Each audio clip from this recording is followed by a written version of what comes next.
Welcome to Busy Bee Living. Today we are going to show you how to install a smart deadbolt. Now the first step is to remove the old existing deadbolt from your door. And it's quite simple, just 2 screws will release the lock on the indoor side of the door.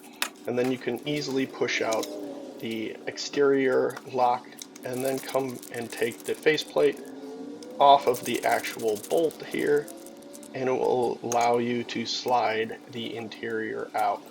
Now you're going to want to take your new piece and compare it to your old piece, because you want that to lie right into the center.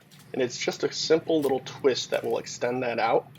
And then we can go ahead and insert the new deadbolt into the slot there.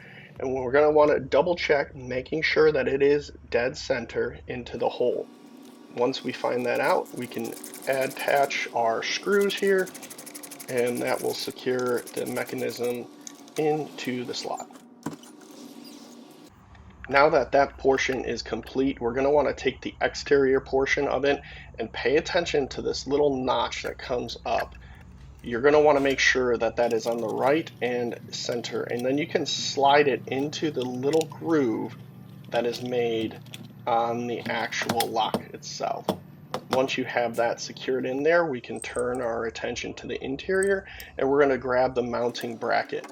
It's clearly posts which side is the top portion of it and which is the bottom. You're going to want to put that in there. Now when you do that, there is a little slot for the cords to come through, and we'll show you that a little bit closer here in a second.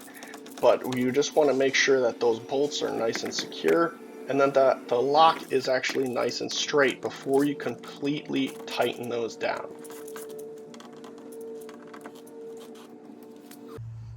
Now here's that little slot where we fed the cord through, and you want to make sure you do that properly. But once this is all complete, we can move to the interior portion, plug it on in, put it up against the bracket, and line up those screw holes and insert the screws.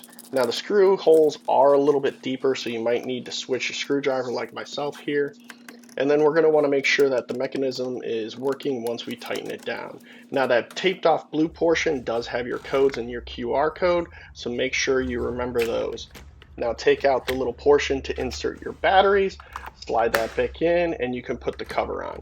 And as you can see, we do have a working deadbolt.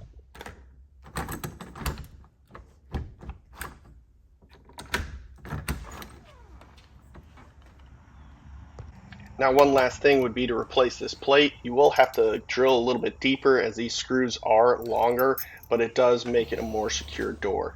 Now we're going to go ahead before the door is shut just to test out and make sure our code's working properly. So you can see it opens, quick button push here to just manually or quickly lock it, and it's all working. So you can see that installation went really smooth. It's very easy and everything like that. And I went ahead and I held off for quite a bit of while here to actually post this video because I wanted to test the product for a while.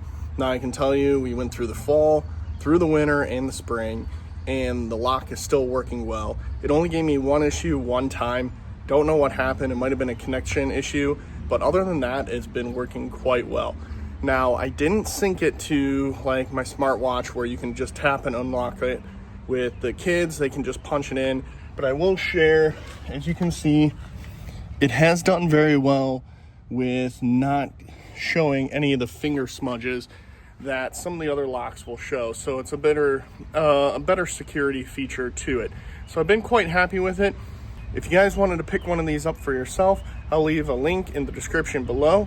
Till next time, thanks for buzzing by. You take care.